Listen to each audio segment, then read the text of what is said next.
Spiritual direction helps me listen to myself. Let me tell you about something that often happens during my sessions. I'll be telling my spiritual director about an issue I'm facing and talking about the pros and cons, my feelings, and how my faith relates to the issue when she interrupts me. She says gently and purposefully, "Wait, go back. Repeat what you just said." She isn't asking me to repeat myself for her benefit. Rather, she has heard something I said in a way that I've overlooked, or more likely, blown right past. She asks me to repeat myself so that I can hear my words again, more slowly this time, to give my own words some room to breathe, to sink in, and to read my life.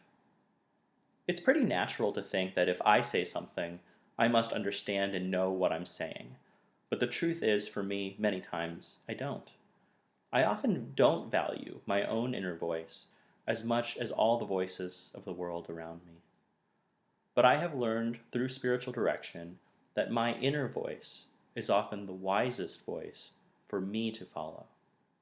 Today, I am better at hearing and following that inner voice, but I still value my time in spiritual direction as special time where 4 ears are listening for my quiet inner voice instead of just 2.